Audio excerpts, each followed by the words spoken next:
Hi everyone welcome back. ನೀವು ನೋಡ್ತಾ ಇದ್ದೀರಾ ಗೃಹಲಕ್ಷ್ಮಿ ಯೋಜನೆ ಅಪ್ಡೇಟ್. ಅವರು ಕೂಡ ಸ್ವಾಗತ ಸುಸ್ವಾಗತ. ಬರೋಬ್ಬರಿ 2 ಲಕ್ಷ ಮಹಿಳೆಯರನ್ನ ಗೃಹಲಕ್ಷ್ಮಿ ಯೋಜನೆಗೆ ತೆಗೆದುಹಾಕಿದ್ದಾರೆ. ಇದಕ್ಕೆ ಕಾರಣ ಏನು, ಯಾರು ತೆಗೆದುಹಾಕಿದ್ದಾರೆ, ಏನು ಮಾಹಿತಿ ಸಂಪೂರ್ಣವಾಗಿ ತಿಳಿಸ್ಕೊಡ್ತೀನಿ. ಚಾನಲ್ಗೆ ಸಬ್ಸ್ಕ್ರೈಬ್ ಆಗಿ, ವಿಡಿಯೋ ಇಷ್ಟ ಆದರೆ ಲೈಕ್ ಮಾಡಿ.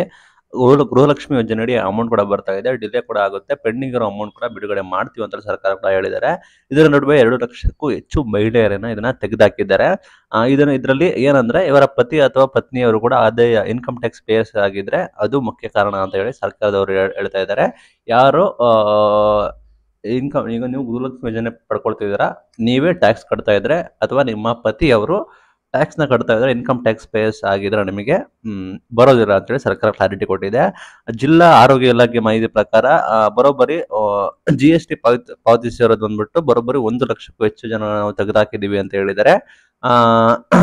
ಇನ್ ಕೇಸ್ ನೀವು ಕುಟುಂಬ ಅಂತ ಅಪ್ಲಿಕೇಶನ್ ಇದೆ, ನೀವು ಕುಟುಂಬ ಅಲ್ಲಿ ಗೊತ್ತಾಗುತ್ತೆ ನಿಮಗೆ, ಅಲ್ಲಿ ತಮ್ಮ ವಿವರಗಳನ್ನು ನವೀಕರಿಸಬೇಕಾಗುತ್ತೆ, ನಂತರ ಕ್ರಮ ಕೈಗೊಳ್ಳುತ್ತಾರೆ. ಸಾಕಷ್ಟು ಜನಕ್ಕೆ ಇನ್ ಕೇಸ್ GST ಪೇಯರ್ಸ್ ಆಗಿಲ್ಲ ಅಂದ್ರೂ ಕೂಡ ಅವರಿಗೆ ಬರ್ತಾ ಇಲ್ಲ, ತೆಗೆದುಹಾಕಿದ್ದಾರೆ ಅಂದ್ರೆ ಕುಟುಂಬ ಅಪ್ಲಿಕೇಶನ್ ಮುಖಾಂತರ ನೀವು ಚೆಕ್ ಮಾಡಬಹುದು. ನಿಮಗೆ ಕುಟುಂಬದಲ್ಲಿ ನಿಮಗೆ ಸಂಪೂರ್ಣ ಮಾಹಿತಿ ಇರುತ್ತೆ, ನೀವು ನಿಮ್ಮ ಕುಟುಂಬದ ವಿವರಗಳು ಇನ್ಕಮ್ ಟ್ಯಾಕ್ಸ್ ಪೇಯರ್ಸ್ ಅಲ್ವಾ ಅಂತ, ಅದನ್ನ ನಿಮಗೆ ಗೊತ್ತಾಗುತ್ತೆ ಅಂತ ಕೂಡ ಹೇಳಿದ್ದಾರೆ.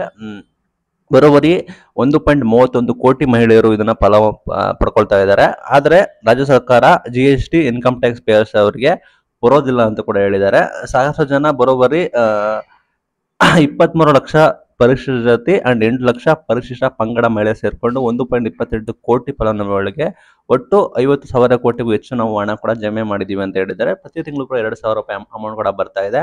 ಇಲ್ಲಿ ಏನಾಗುತ್ತೆ ಅಂದ್ರೆ ಬರೋಬ್ಬರಿ 2.13 ಲಕ್ಷ ಮಹಿಳೆಯರಿಗೆ ಹಣ ಕೂಡ ಬಂದಿಲ್ಲ. ಬಿಕಾಸ್ ಅವರು ಏನಂದ್ರೆ ಕುಟುಂಬದಲ್ಲಿ ನವೀಕರಣ, ಕುಟುಂಬ ಅಪ್ಲಿಕೇಶನ್ ನಲ್ಲಿ ಫಲಾನುಭವಿಗಳು ನವೀಕರಣ ಆದ ನಂತರ ನಮಗೆ ಅರ್ಹ ಮಹಿಳೆಯರಿಗೆ ಆಗ್ತೀವಿ ಅಂತ ಕೂಡ ಹೇಳಿದ್ದಾರೆ.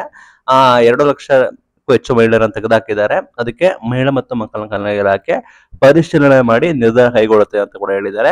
ಅರ್ಹ ಮಹಿಳೆಯರಿಗೆ ಮಾತ್ರ ನೇರವಾಗಿ ತಲುಪಬೇಕು, ಆ ರೀತಿ ನಾವು ಮಾಡ್ತೀವಿ. ನವೀಕರಣ ಮಾಡೋದು ಕಡ್ಡಾಯ ಅಂತ ಕೂಡ ಹೇಳಿದ್ದಾರೆ. ಯಾರು ಅರ್ಹತೆ ಇಲ್ಲ ಅವರನ್ನು ತೆಗೆದುಹಾಕ್ತೀವಿ, ನಿಮ್ಗೂ ಕೂಡ ಹಣ ಬೇಕಾದ್ರೆ ಬೇಕಾ ಬೇಡವಾ ಅಂತ ಹೇಳಿ ನೀವು ದಯವಿಟ್ಟು ಕ್ರಾಸ್ ವೆರಿಫಿಕೇಶನ್ ಮಾಡಿ ಅಂತ ಹೇಳಿದ್ದಾರೆ. ನೀವೇನಾದ್ರೂ ಈ ಲಿಸ್ಟ್ ಅಲ್ಲಿ ಇದ್ರೆ, ಇನ್ಕಮ್ ಟ್ಯಾಕ್ಸ್ ಪೇಯರ್ಸ್ ಆಗಿದ್ರೆ ಅಥವಾ ನಿಮಗೆ ಬರ್ತಾ ಇಲ್ಲ ಅಂದ್ರೆ ದಯವಿಟ್ಟು ನೀವು ಕುಟುಂಬದಲ್ಲಿ ಕೂಡ ಚೆಕ್ ಮಾಡ್ಕೋಬೇಕಾಗುತ್ತೆ. ಇದು ವೆರಿ ಇಂಪಾರ್ಟೆಂಟ್. ಇದು ಇವತ್ತಿನ video. Thank you for watching till end. Thank you.